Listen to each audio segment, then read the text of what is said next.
गुरुदेव के चरणों में शास्त्री परिवार का अनंत कोटि नमोस्तु। प्रश्न पे आता हूं गुरुदेव कि खट्टा या मीठा अचार में कितना सारा एडजस्टमेंट होता है। आम का स्वभाव खट्टा होता है, शक्कर और गुड़ का स्वभाव मीठा होता है, मेथी का स्वभाव कड़वा होता है, मिर्च का स्वभाव तो हम सभी जानते ही हैं। नमक की प्रकृति में लवणता है, राई की प्रकृति में कसैलापन है, फिर भी अचार ने कितना अच्छा सामंजस्य बिठाया है कि सभी को अच्छा लगता है। हे गुरुदेव, हम ज्वाइंट परिवार में नाना प्रकार के सबके अपने अलग अलग मन रहते हैं, लेकिन कैसा सामंजस्य बनाएं कि कम से कम अचार की मधुरता हम सब में ऐसी ही बनी रहे। अब आज जो आपने बात उपस्थित की अचार की, बहुत अच्छी बात की कि आम की खटाई और शक्कर की मिठास, उसमें नमक है, मिर्च है, राई है और मेथी है, सब मिलकर के मधुरता देते हैं। ऐसी मधुरता हमारे अंदर कैसे आए? आराम से आ सकता है। इसका रहस्य बता दूं? इसका रहस्य केवल यह है कि ये सब एक बरनी में रहते हैं। पहला रहस्य, एक बरनी में रहते हैं। समझ गए?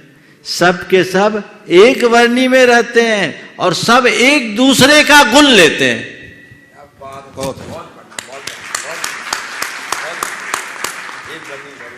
बस एक घर में रहो, एक झंडे के नीचे रहो, एक बरनी में रहो और एक दूसरे का गुण ग्रहण करने लगो, तुम्हारे यहां भी अचार की मिठास आएगी।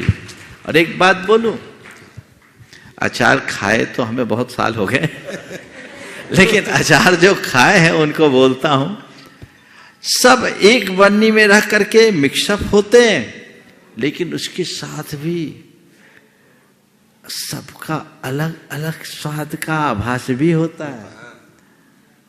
आम की खटाई का, शक्कर की मिठाई का, मेथी के कड़वेपन का और मिर्च के तीखेपन का, नमक के नमकीनपन का भी आभास हो जाता है। होता है कि नहीं? होता है।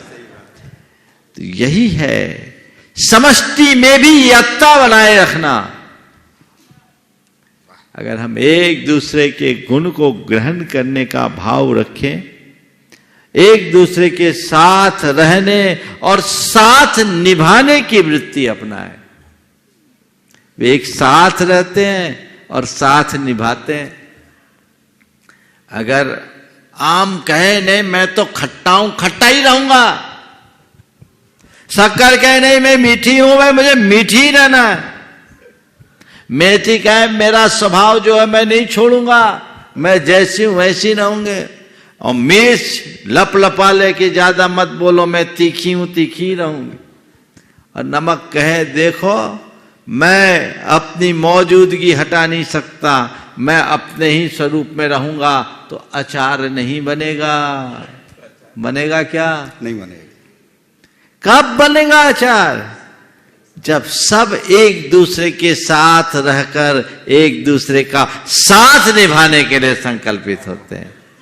हमें मिलकर रहना है, क्योंकि हमारा जो वैशिष्ट है, हमारा जो स्वाद है, वो एक दूसरे का साथ निभाने में है। अलग होते ही स्वाद बिगड़ जाएगा।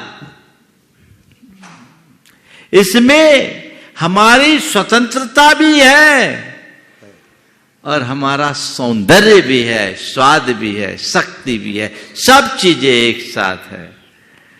तो जब हम वैसी मनोवृत्ति अपने भीतर जगा ले, तब मजा है। जब एक बरनी में ये आ जाते हैं ना, तो ये अपने आप को हटा करके अचार को ध्यान में रखते हैं। बस हमें भी व्यक्तिगत महत्वाकांक्षाओं को गौण करके घर परिवार की सुख शांति और समृद्धि को अपना लक्ष्य बनाना चाहिए, और उसके लिए अपना जितना उत्कृष्ट हो उत्सर्ग करना चाहिए। यदि हम ऐसा करने में तत्पर हो जाए तो हमारा बेड़ा पार।